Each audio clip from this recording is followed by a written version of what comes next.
Noticentro 1, CMI. Ministro de Defensa impugna orden de tribunal de suspender brigada de Estados Unidos. Pico de fallecimientos en Colombia por coronavirus. Hoy hubo 171 muertos. Se avecina fase pico del contagio en el país. Crece contagio entre militares y policías. 60.000 policías controlarán mañana día sin IVA. Hablan presidente y policía. Pequeños empresarios tienen desde mañana créditos por $1 billón. 76% de empresas afectadas por la pandemia, según encuesta del DANE. Propuesta de gremios a la alcaldesa para agilizar reactivación de Bogotá. Colombia pide incrementar comercio con Mercosur. Drama y tragedia en Bogotá de indígenas que huyen del Amazonas. Capturados implicados en atentado a la Escuela General Santander. Dura respuesta del comandante del ejército al expresidente Samper. Otro líder cívico asesinado hoy en el Huila. Van 149 dirigentes muertos. Alivios para 10 millones de deudores al sistema bancario. Senador de Estados Unidos critica a militares colombianos por violación de niña. Buenas noches. Nuestros secretos de hoy. 1. Los candidatos a la dirección administrativa de la Cámara y la Defensoría del Pueblo dividen al partido de la U. 2. Nuevo alivio para las pequeñas empresas. 3. Sorpresa económica en medio de la pandemia. Miñapa. Corte confirma libertad de la familia Abuila, famosa por el caso del Lamborghini. Y tengo ñapa. El mundo protestó por la intención de anexión de Cisjordania a Israel. Todos excepto Estados Unidos y, claro, Colombia. 1, 2, 3 y las dos ñapas al cierre. Con Margarita Ortega. Buenas noches. El ministro de Defensa, Carlos Holmes Trujillo, impugnará ante el Consejo de Estado el fallo del Tribunal Administrativo de Cundinamarca que ordena suspender las actividades de una brigada militar de Estados Unidos en territorio colombiano y que tenía previsto apoyar la lucha contra el narcotráfico. A partir de mañana, las actividades de los 50 militares de Estados Unidos que están en el país quedarán suspendidas temporalmente. El gobierno nacional es respetuoso de los fallos judiciales y de la independencia de la rama judicial. En consecuencia, se dará cumplimiento a la orden judicial. Sin embargo, permanecerán en Colombia mientras el gobierno encuentra una alternativa jurídica que permita la continuidad de sus acciones. Se informa que se procederá a presentar la impugnación respectiva ante el Honorable Consejo de Estado, por cuanto la presencia en actividades de asesoría, capacitación y entrenamiento, a la luz del ordenamiento constitucional, no requiere permiso del Senado de la República. El gobierno defiende la cooperación internacional como una de las mejores herramientas en la lucha contra el narcotráfico. Y es que la orden del Tribunal Administrativo de Cundinamarca se da en el fallo de una tutela que les concedió a 20 senadores de diferentes partidos que interpusieron ese recurso con el argumento de que la presencia de las tropas de Estados Unidos en Colombia no fueron autorizadas por el Senado de la República, como lo ordena la Constitución Nacional. Me complace enormemente que la justicia en Colombia restaure nuestros derechos y nuestra soberanía y que le ordene al presidente Duque que en 48 horas debe remitir toda la información de la permanencia de estas tropas estadounidenses en nuestro territorio al Senado de la República. La tutela fue interpuesta por senadores de diferentes partidos como el Liberal, el Verde, la U, Cambio Radical y el partido de Gustavo Petro. Restableció el equilibrio de poderes de nuestro Estado social de derecho, obligando al control político, la autorización del Senado de la República y el concepto previo del Consejo de Estado para el tránsito o paso de tropas extranjeras por el país. Es un triunfo de la democracia. En este sentido, ahora al Senado de la República le corresponde realizar un debate para decidir si autoriza o no la presencia de tropas de Estados Unidos en Colombia. Mitsubishi Motors. Colombia reportó hoy un récord de fallecimientos por coronavirus, 171 muertes en total. Los contagios alcanzan los 106.110 registros. En Colombia se presentó el pico más alto de personas fallecidas a causa del coronavirus COVID-19. En 24 horas se confirmó que 171 personas fallecieron. A la fecha en Colombia han muerto 3.641 personas por esta enfermedad. Es consecuencia de la indisciplina social que se produjo en el primer día sin IVA. Sea esta la advertencia para que mañana la ciudadanía conserve toda la disciplina necesaria. Este jueves el Ministerio de Salud confirmó 4.101 nuevos casos de personas contagiadas de COVID-19. A la fecha en el país son 106.110 personas que se han infectado, de las cuales 57.714 siguen dando positivo al test de COVID-19. Los nuevos casos se presentaron en su mayoría en Bogotá con 1.303 nuevos casos, Barranquilla con 619 y en el Valle con 396. Hoy se procesaron 19.335 pruebas. Bogotá sigue siendo el epicentro del brote con 32.726 casos activos. Atlántico tiene 25.181 contagiados, Valle del Cauca 10.904, Bolívar 9.629 y el Amazonas 2.325. Otras 1.124 personas se recuperaron del virus para una cifra total de 44.531. Al cumplirse 100 días de cuarentena en Colombia, el país está entrando en la fase más compleja de la emergencia por cuenta del aumento acelerado de los contagios y fallecimientos.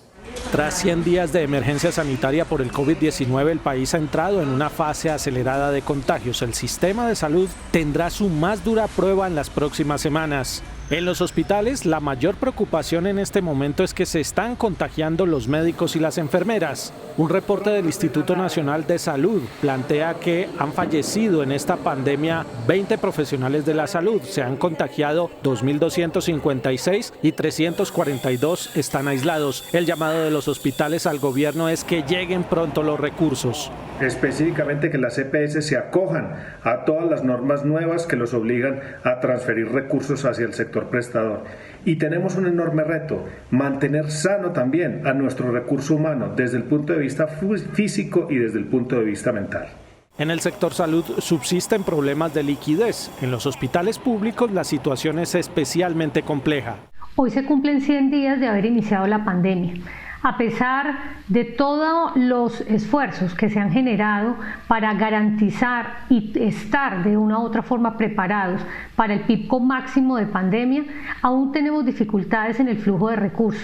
La mayoría de las unidades de cuidado intensivo a nivel nacional ya están copadas. En estos 100 días el COVID-19 se expandió rápidamente y ya está presente en los 32 departamentos del país. Día a día se registran cifras récord de contagios. Ya hay más de 106.000 personas infectadas y se han contabilizado más de 3.600 muertos. En medio de este panorama, ¿está el país preparado para el denominado pico de contagios? Ningún país del mundo está preparado para una curva ascendente sin control. Ningún país del mundo puede soportar unos hechos de aumentos exagerados en los casos. Por eso debemos seguir manteniendo todas las medidas de disciplina social. Las autoridades de salud insisten en que en este momento es todavía más importante el autocuidado, el uso del tapabocas y el lavado de manos. Entre tanto, los ministerios de Salud y de Defensa revelaron que 5.700 militares y policías han resultado contagiados con coronavirus desde el inicio de la pandemia. Los militares y policías se exponen todos los días para garantizar el orden durante la emergencia, apoyando las medidas de control sanitario y la distribución de ayudas humanitarias e insumos médicos. En cumplimiento de esas tareas, 3.045 militares han resultado contagiados, 2 de ellos han muerto por el virus. Por su parte, en la Policía Nacional se han contagiado 2.656 de sus integrantes y han fallecido 19 de ellos. Estos protocolos han sido reforzados y actualizados de acuerdo con los lineamientos del Ministerio de Salud conforme avanza la pandemia. Se han adoptado todas las medidas de prevención del contagio como aislamiento preventivo, distancia social y uso de elementos de bioseguridad. El ministro también dijo que fortalecerán las medidas para prevenir contagios masivos y garantizar que la fuerza pública siga cumpliendo las tareas de apoyo en la emergencia y las que tradicionalmente ha desempeñado. Al incremento de contagios por el COVID-19 en el Atlántico se suma ahora la falta de reactivos para realizar las pruebas de detección del virus. En momentos en que Atlántico llegó a los 25.181 contagios y a los 1.292 muertos por COVID-19, de los cuales 774 han sido en Barranquilla, sin llegar al pico más alto, Atlántico enfrenta ahora otra dificultad en la atención de la pandemia. La falta de reactivos causa nuevos retrasos en el procesamiento de pruebas para COVID-19 en el departamento y ahora nuevamente deben procesarse en el Instituto Nacional de Salud. El proveedor Roche informó que es un tema mundial. Ante esta situación hemos tenido que volver a procesar pruebas de manera manual y estamos procesando en este momento 240 pruebas diarias y enviando el resto de las pruebas o las muestras que recibimos al Instituto Nacional de Salud. Hoy la gobernación extendió también hasta el próximo 15 de julio la prohibición temporal de acompañantes en motos y motocarros. Y cada día son menos las camas disponibles en las unidades de cuidados intensivos en Bogotá para pacientes con coronavirus. De 52 clínicas, 19 están al tope. Bogotá llegó este jueves a una ocupación de la UCI del 73,8%. Este es el panorama en el Hospital San Ignacio, una crítica situación que se vive a causa del COVID-19. Las 21 camas de UCI ocupadas y pacientes en urgencias a tope. Lo mismo sucede con la Clínica La Colina, también ubicada en el norte de Bogotá. Sus 9 camas de UCI están ocupadas.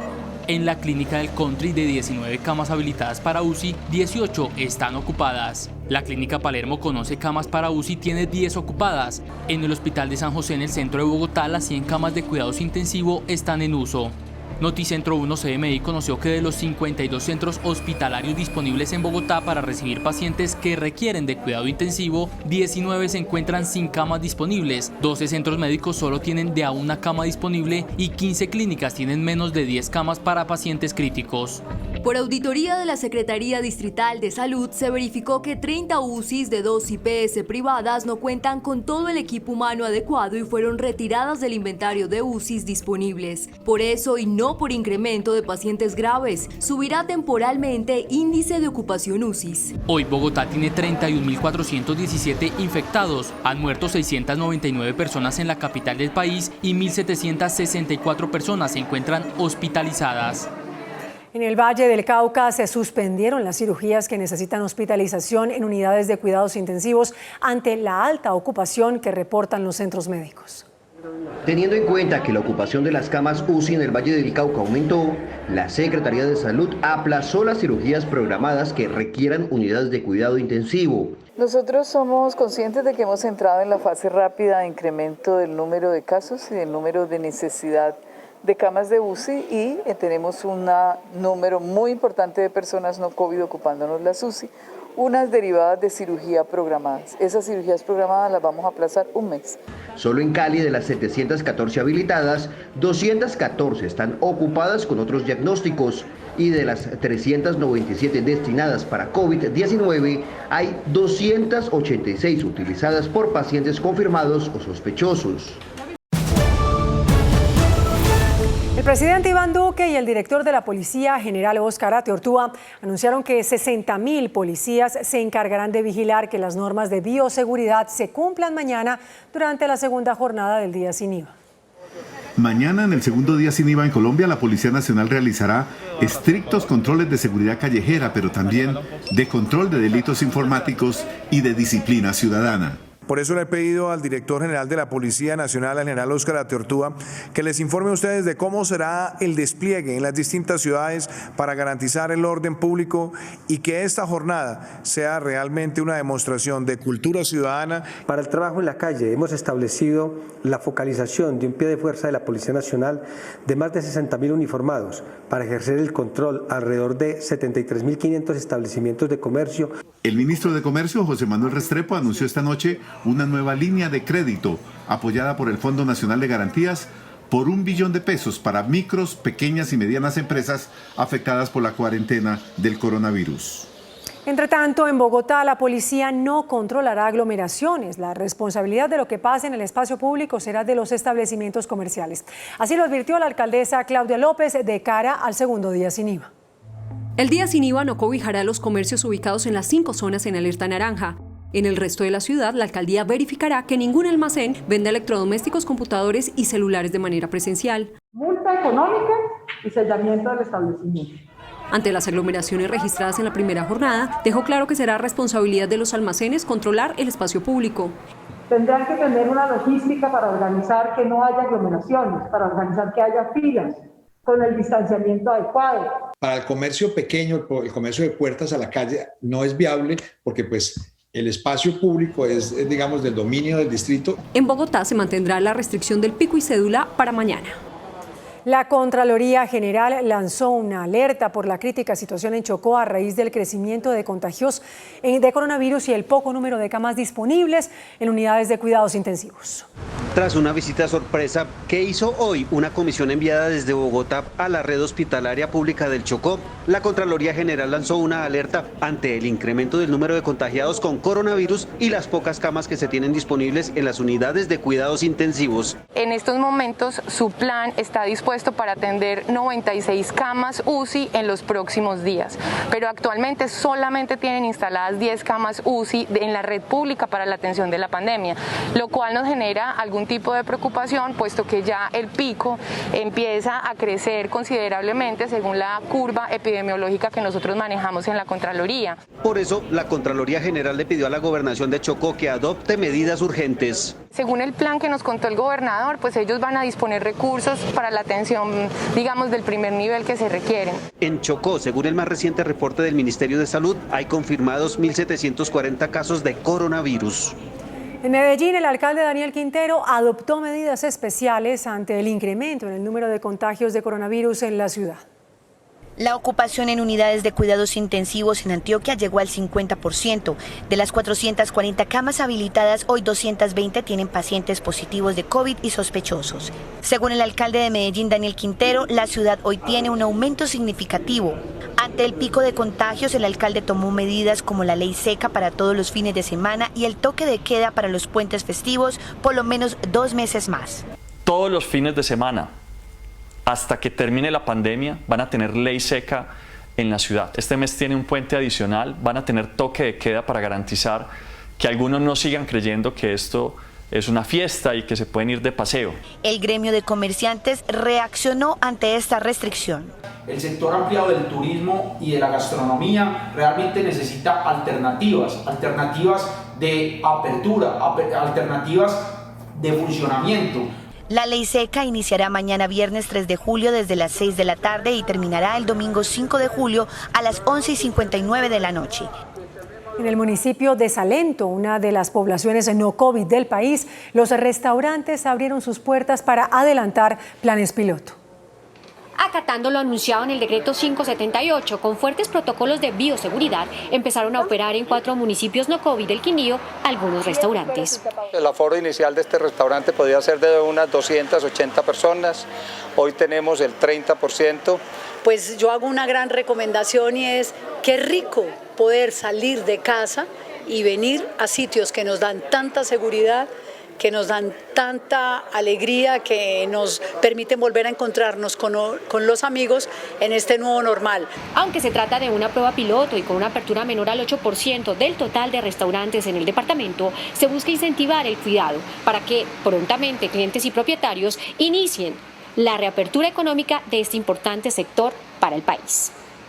El DANE reveló hoy una encuesta que refleja el fuerte impacto económico de la pandemia en las empresas. Las más afectadas pertenecen a los sectores de industria, comercio y servicios. La encuesta del DANE denominada Pulso Empresarial arrojó reveladores datos sobre el impacto de la emergencia económica, social y ambiental causada por el COVID-19 en las empresas. El 76% de las empresas nos dijeron que vieron una disminución significativa de la demanda, donde esa disminución se hizo más importante en las actividades de comercio y sobre todo en las actividades de comercio minorista. Los empresarios consultados también se declararon afectados por el menor flujo de efectivo. El 81.3% de las empresas del sector comercio vieron afectado su funcionamiento a través de un menor flujo de efectivo, muestra la vulnerabilidad de estas unidades económicas. 43,6% de las empresas tuvieron que recortar nóminas, mientras que un 50,6% reportó problemas o trabas en el acceso a servicios financieros.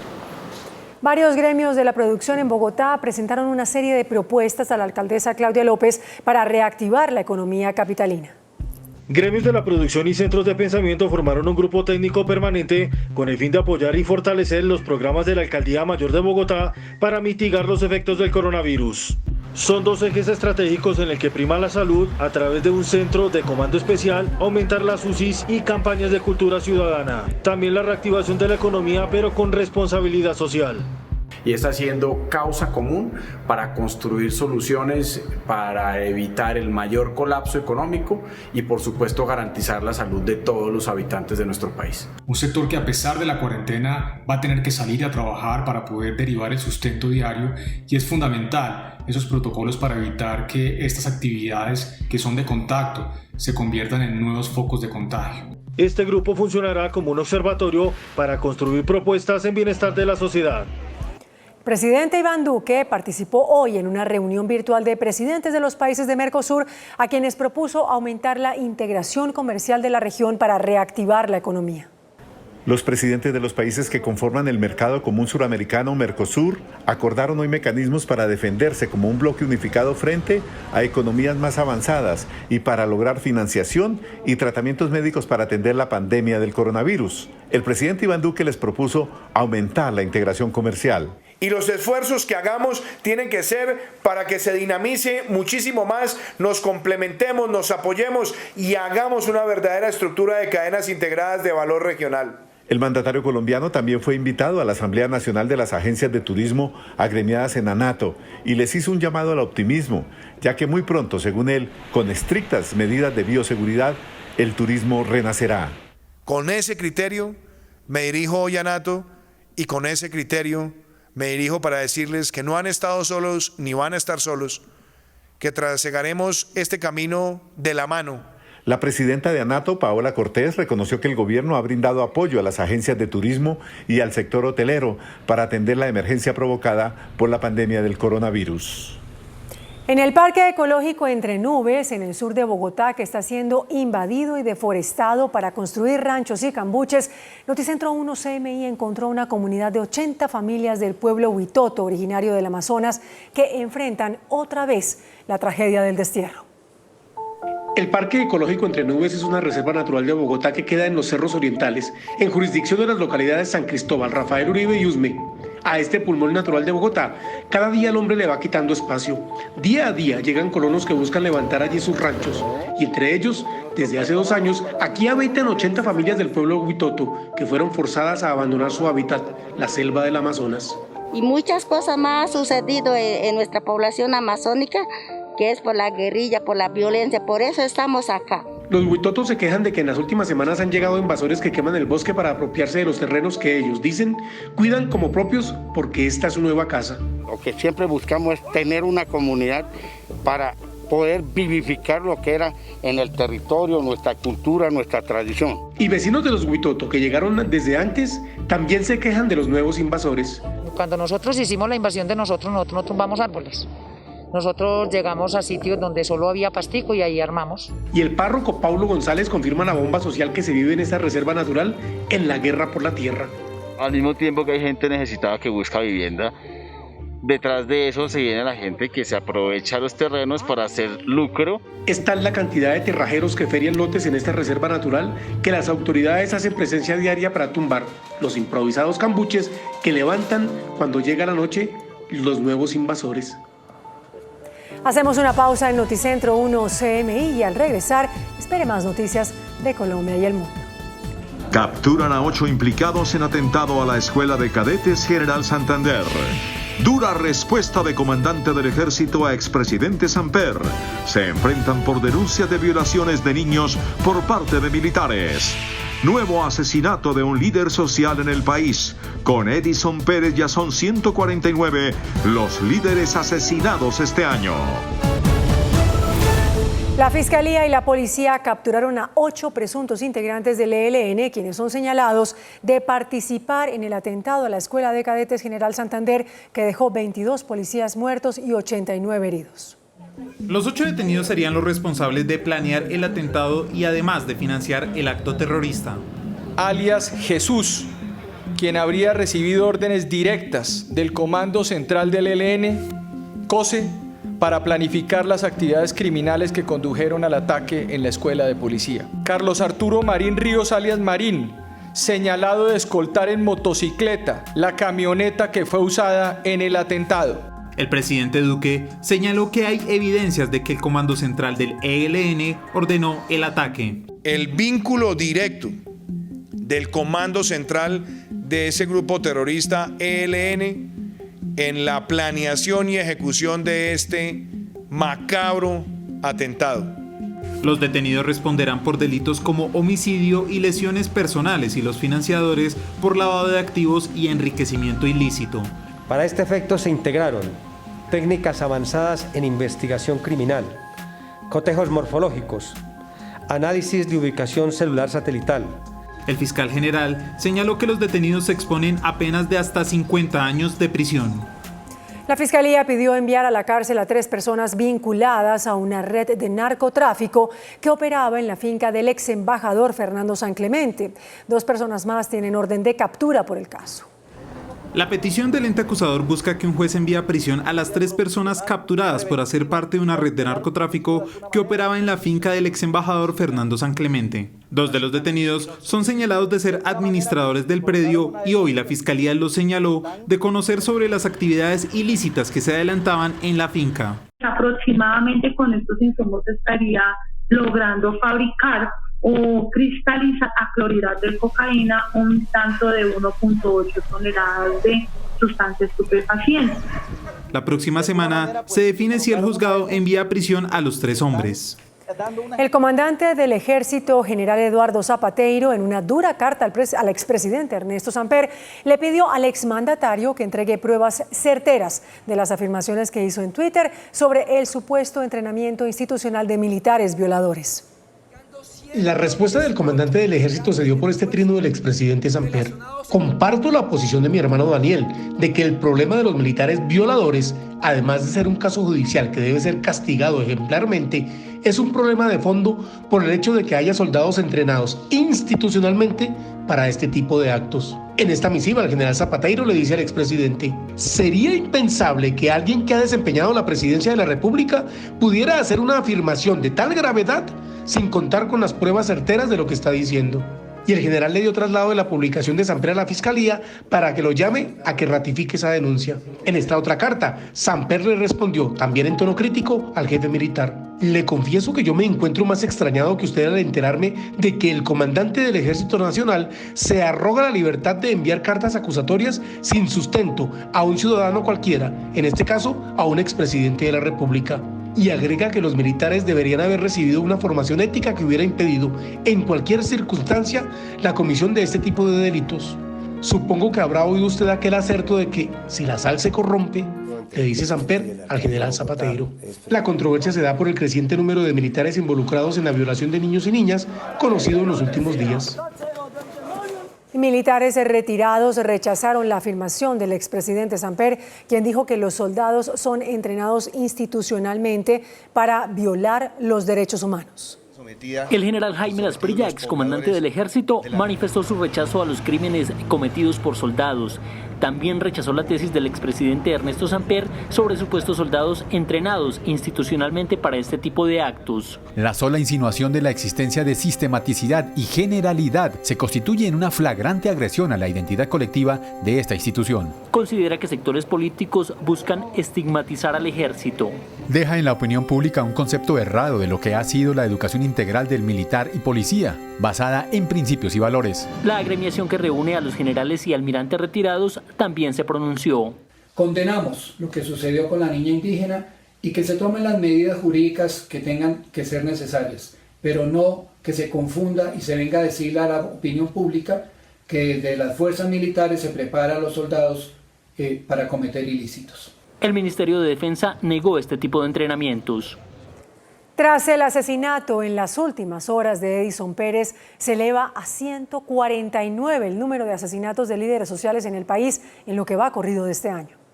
Edison Pérez Álvarez fue asesinado en la vereda Los Andes Altos del municipio de Algeciras en el Huila. Tenía 32 años y deja 2 hijos menores de edad. Edison Pérez era primo de John Freddy Álvarez, presidente de la Asociación de Trabajadores Campesinos en el Huila, quien también fue asesinado en Algeciras.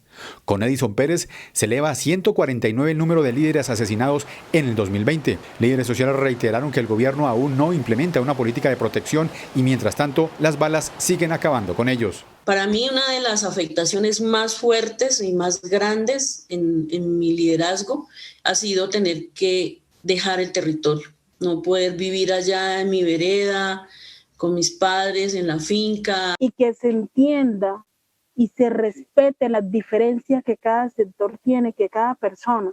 A propósito de líderes sociales, la Marcha Nacional por la Dignidad de los Pueblos llegó a Pereira. Reclamaron del gobierno mayores acciones a favor de las comunidades vulnerables. Los marchantes llegarán a Bogotá la próxima semana. La juez primera especializada de Bucaramanga condenó a Juan Valderrama a 36 años, 6 meses y 20 días de prisión. El hombre fue hallado culpable del asesinato de la ciudadana chilena de 51 años, Ilse Amori. El cuerpo de la mujer, quien era su pareja, fue hallado en un paraje a 30 kilómetros de Bucaramanga. Valderrama fue detenido y enviado a prisión y condenado por los delitos de feminicidio agravado y desaparición forzada. Los aspirantes al cargo de procurador general que ocupan altas posiciones en el Estado deben renunciar para que se dé un proceso equilibrado. La solicitud la hizo la Corporación Excelencia en la Justicia.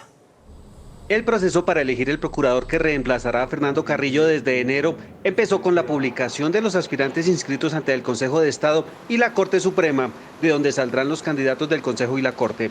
El otro integrante de la terna lo define el presidente. En los listados de aspirantes figuran el secretario general del Senado, Gregorio El Hash, y el director de Colombia Compra Eficiente, José Andrés Omeara. Ello porque podría generar desbalance, desequilibrio en la elección. Por eso, y para que sea un proceso balanceado, la Corporación Excelencia en la Justicia pidió que quienes ocupen cargos en el Estado y aspiren a la Procuraduría renuncien a sus puestos. El fiscal general Francisco Barbosa fue denunciado penal y disciplinariamente por presuntas faltas contra el patrimonio público al haber viajado el pasado fin de semana a San Andrés en un avión oficial transportando a su hija y a una amiga de ella. Las denuncias penal y disciplinaria contra el fiscal Francisco Barbosa fueron presentadas, unas por la Red de Veedurías Ciudadanas y otras por el representante Mauricio Toro ante la Comisión de Acusaciones de la Cámara, dado el fuero del fiscal. Para que se investigue penal o disciplinariamente estas conductas y si están involucrados recursos públicos y la razón por la cual personas civiles que no tienen funciones públicas están viajando en un avión de la policía. Según las denuncias, se cometieron faltas contra el patrimonio público al haber viajado en el avión oficial de la Fiscalía con particulares a bordo, como al menos una amiga de la hija del fiscal. Cuando hizo que un particular, léase amiga de su hija, se trasladara hacia ese archipiélago, violando las normas tanto de restricción de desplazamiento de la pandemia como del manejo respetuoso y ejemplar del recurso público. Los denunciantes consideran que se violaron no solo las normas sobre uso de recursos públicos, sino también los protocolos de protección por el coronavirus. Un grupo de trabajadores de Ecopetrol adelantó una protesta frente a las instalaciones de la empresa contra lo que consideran un plan del gobierno para privatizar parte de la compañía. Los manifestantes se encadenaron en la sede principal de la compañía en Bogotá para denunciar que se alista la venta de los oleoductos de la misma, que actualmente son administrados por Ocensa, filial del grupo Ecopetrol. Con paso restringido en varios sectores permanece la vía al llano debido a los derrumbes registrados en las últimas horas por las fuertes lluvias. Luego de que permaneciera cerrada durante toda la noche la vía Bogotá-Villavicencio por derrumbes en los kilómetros 64 más 200 y 69, fue habilitada con pasos restringidos en estos sectores durante la mayor parte del día. Se están generando también unos cierres que son temporales para que la maquinaria pueda, digamos que, trabajar de manera más continua y generar una habilitación total de la misma. Las constantes lluvias que caen en todo el trayecto han ocasionado que este carreteable presente cierres continuos por seguridad en el kilómetro 58.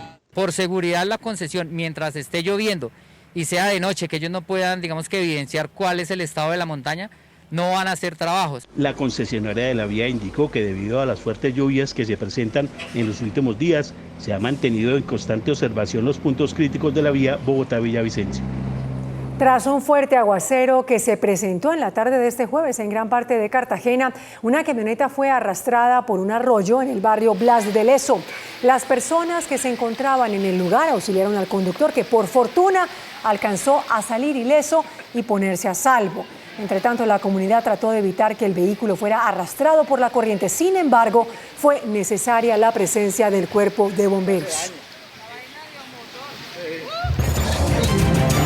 El presidente de la Asociación Bancaria, Santiago Castro, reveló que los alivios que anunció el gobierno beneficiarán a 10.6 millones de deudores y podrían cubrir un monto cercano a los 214 billones de pesos. Después del anuncio del gobierno en el que decretó el plan de ayudas para los usuarios del sistema financiero, la banca puso en marcha el modelo de alivios que beneficiará a 10.6 millones de deudores. Los alivios otorgados por las entidades financieras podrán ser periodos de gracia o redefinición de los créditos, reduciendo el valor de las cuotas sin aumentar las tasas de interés. Dichos alivios en total representan 214 billones de pesos. Los mismos podrán ser solicitados hasta el 31 de julio de 2020, lo que significa que en algunos casos se podrán ver periodos de gracia extendidos incluso hasta el 2021. Las condiciones pactadas en la redefinición se mantendrán hasta finalizar el crédito. Hemos implementado un proceso ágil y simple para que los clientes persona natural soliciten alivios a sus obligaciones en menos de 5 minutos. Ya están los canales a disposición para la renegociación de créditos. Ante la cuarentena se dispararon las cifras de personas que ahora trabajan desde la casa. El Ministerio de Trabajo alista una nueva ley para reglamentar esta modalidad laboral. El trabajo en casa llegó para quedarse, por eso el Ministerio del Trabajo está alistando un proyecto de ley para reglamentarlo. Antes de la pandemia nosotros teníamos cerca de 122.000 trabajadores únicamente en teletrabajo. Hoy podemos afirmar que tenemos cerca de 4 millones de colombianos en trabajo en casa, en las dos figuras. Las encuestas demuestran que efectivamente entre el 50 y el 60% de las personas que están trabajando desde la casa están de acuerdo con esta modalidad y cerca de un 82% de los trabajadores la prefieren. Ecopetrol y la multinacional ExxonMobil avanzan en un acuerdo para el desarrollo de los proyectos piloto de los yacimientos no convencionales conocidos como fracking. A través de un comunicado, Ecopetrol anunció que la compañía avanza en un acuerdo preliminar con ExxonMobil para trabajar conjuntamente en el desarrollo de los proyectos piloto de los yacimientos no convencionales o fracking en el Magdalena Medio. El acuerdo, según Ecopetrol, está supeditado a la expedición final de la regulación para los proyectos piloto de investigación integral y que se cumpla una serie de condiciones necesarias para el desarrollo de la alianza. Finaliza el comunicado diciendo que de materializarse esa alianza, Ecopetrol y ExxonMobil implementarán estos proyectos piloto de manera transparente con las comunidades y comprometidos con la protección del medio ambiente, respetando la regulación y los protocolos establecidos por el Gobierno Nacional, las recomendaciones hechas por la Comisión de Expertos y las disposiciones del Consejo de Estado. El presidente Iván Duque posesionó hoy al ministro de Minas, Diego Mesa Puyo. El jefe de Estado le encomendó como primera tarea entregar en septiembre la empresa Electricaribe a los nuevos operadores que ganaron la licitación para prestar el servicio de electricidad en la costa norte del país. La pandemia del coronavirus profundizó la crisis de los medios impresos, muchos de ellos amenazados con desaparecer o, en el mejor de los casos, pasarse a plataformas digitales. Pero el caso más representativo es el del diario El Espectador, que podría pasar de ser un diario a un semanario. Antes de la crisis económica que causa en todos los sectores productivos del país la pandemia del coronavirus, los medios impresos ya estaban luchando contra el peligro de desaparecer. Pero ahora ya parece ser un hecho que varios de ellos van a cerrar o a pasarse a ediciones digitales. El Espectador está planeando acelerar el paso que iba a dar en un futuro cercano, suspender sus ediciones impresas de lunes a sábado y salir solamente los domingos. De pronto es mejor tomarlas de una vez y hacer decisiones ágiles, rápidas, que nos permitan pensar en un mejor futuro para el periódico, y por eso estamos contemplando esa posibilidad y seguir digital, por supuesto, a diario, y solamente con el impreso los días domingos. El director del diario El Tiempo, Roberto Pombo, admite que después de esta crisis, muchos periódicos pueden desaparecer en detrimento de la libertad de expresión. Está en riesgo la libertad de expresión en el sentido clásico de la palabra, puesto que esos medios que han sido punto de referencia histórico dejarán de serlo. La directora del Heraldo de Barranquilla, Erika Fontalvo, reconoce que la pandemia aceleró la crisis económica de los periódicos regionales. En el caso del Heraldo, durante los últimos meses hemos venido atravesando una difícil situación económica debido a una dramática caída en la venta de publicidad, también en la venta en las calles y en el número de suscripciones. Luis Carlos Gómez, el director de la agencia Colprensa que sirve a los periódicos regionales, considera que en esta situación ha faltado mucha voluntad del gobierno para atender con recursos a los diarios que pasan por tan grave crisis. El índice de capitalización de la bolsa, que mide el comportamiento de las 20 principales acciones, cerró al alza. El índice de capitalización de la Bolsa de Valores de Colombia subió 0,82% a 1.118 puntos. La acción preferencial de Avianca fue la que más subió con una valorización de 5,85% a 217 pesos. La acción del Grupo Bolívar fue la que más cayó con una pérdida de 6,16% a 60.000 pesos. La acción más negociada de la jornada fue la preferencial Bancolombia al movilizar más de 15.000 millones de pesos. El dólar reportó una fuerte caída. Indicadores económicos en Noticentro 1 CMI.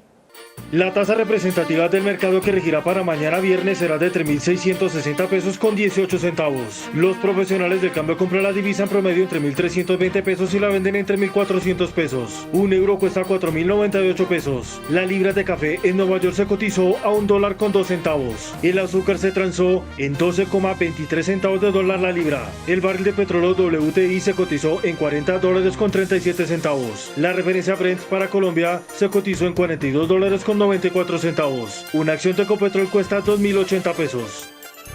Hacemos una pausa en Noticentro 1 CMI y al regresar, espere las noticias internacionales. Senador estadounidense envía carta a Colombia en rechazo a las violaciones de menores indígenas por parte de soldados del ejército. La vacuna contra la COVID-19 desarrollada por la farmacéutica estadounidense Pfizer y la empresa de biotecnología alemana BioNTech arrojó resultados prometedores en sus primeras pruebas en humanos. El congresista estadounidense Patrick Leahy, encargado de autorizar fondos para Colombia, expresó su rechazo por los casos de violaciones por parte de soldados colombianos a menores de comunidades indígenas. Aseguró que el abuso sexual es una cultura arraigada en las fuerzas militares colombianas. A través de una carta del senador estadounidense Patrick Leahy lanzó un duro mensaje a Colombia dejando mal parados al presidente Iván Duque y al ejército colombiano. Colombia es un amigo cercano y aliado de los Estados Unidos, lo que hace que los informes de violaciones de niñas indígenas por parte de soldados colombianos cuya responsabilidad es protegerlos sea particularmente inquietantes. Leahy reiteró el deseo de Estados Unidos de apoyar la implementación de los acuerdos de paz en Colombia, pero enfatizó que se necesita un cambio en la cultura de las Fuerzas Armadas. El ejército tiene un papel importante que desempeñar en ese esfuerzo y necesita la confianza y el apoyo de las comunidades locales. Según Leahy, esto se agrava por el hecho de que los oficiales del ejército aparentemente fueron informados de estos abusos, pero el gobierno solo se comprometió a tomar medidas después de que la prensa los descubriera. La Comisión Económica para América Latina y el Caribe reveló que más de 2,7 millones de empresas cerrarán debido a la crisis causada por el coronavirus. Según el último informe de la CEPAL sobre los impactos de la pandemia en la región, la crisis económica ha llevado a la suspensión total o parcial de las actividades productivas. La CEPAL estima que más de 2,7 millones de empresas cerrarán y se perderán unos 8,5 millones de puestos de trabajo. El impacto más severo que estamos mostrando en este reporte es el cierre de 2,7 millones de empresas formales. Y con ello se pierden 8,5 millones de empleos de puestos de trabajo formales. En el caso de Colombia, la producción industrial bajó un 7,7%. El impacto será mucho mayor en el caso de las microempresas y las pymes. El comercio, los hoteles y restaurantes serán los más golpeados. El máximo tribunal de justicia británico le dio un duro golpe al gobierno de Nicolás Maduro al entregarle al líder opositor Juan Guaidó el control sobre las 21 toneladas de oro venezolano depositado en el Banco de Inglaterra. Un importante espaldarazo recibió el líder opositor Juan Guaidó, que pese a estar debilitado, hoy fue reconocido por el Tribunal Superior de Justicia de Inglaterra como el presidente interino de Venezuela. Una decisión que de facto le dio el control total sobre las 21 toneladas de oro venezolano depositadas en el Banco de Inglaterra, la última parte de las reservas de la nación petrolera en el exterior que desde hace 2 años el gobierno de Nicolás Maduro venía intentando sacar en una dura batalla legal con el Reino Unido. El metal precioso depositado en las arcas británicas desde hace 50 años está valorado en más de $1.000 millones y el chavismo buscaba con desesperación estos recursos. De hecho, la determinación representa un contundente golpe a un Maduro acorralado por la crisis económica al no poder depender de la vital renta petrolera, dado que las exportaciones de crudo venezolano llegaron a su nivel más bajo desde 1943 gracias a las sanciones impuestas por Estados Unidos. Hoy su gobierno reversó la expulsión de la embajadora de la Unión Europea en Caracas para no elevar más las tensiones con el bloque comunitario. El prototipo de vacuna contra el COVID-19 desarrollado por la farmacéutica estadounidense Pfizer y la empresa de biotecnología alemana BioNTech arrojó resultados positivos y prometedores tras sus primeras pruebas en humanos.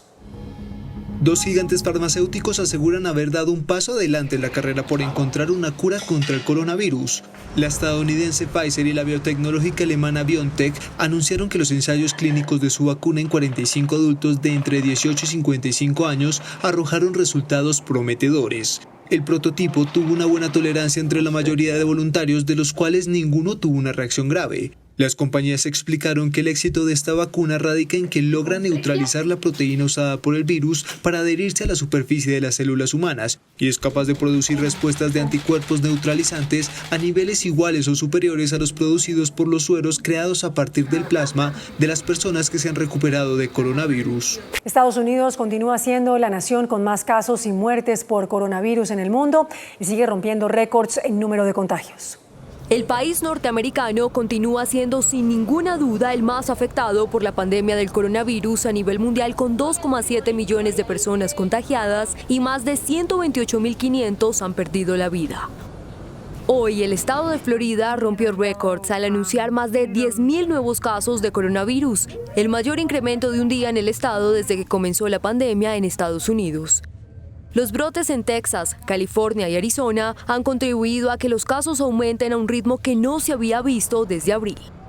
Por su parte, el presidente Donald Trump continúa alabando su gestión de la crisis. And I think we're going to be very good with the coronavirus. I think that at some point that's going to sort of just disappear, I hope.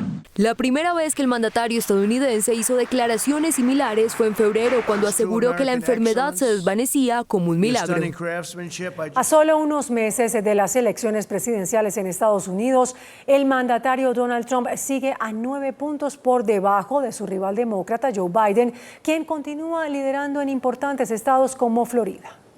Los fuertes cuestionamientos a su gestión de la pandemia del coronavirus y su apatía a la causa antirracista en Estados Unidos siguen cobrándole factura en los sondeos al presidente Donald Trump cuando solo faltan unos meses para las elecciones de noviembre.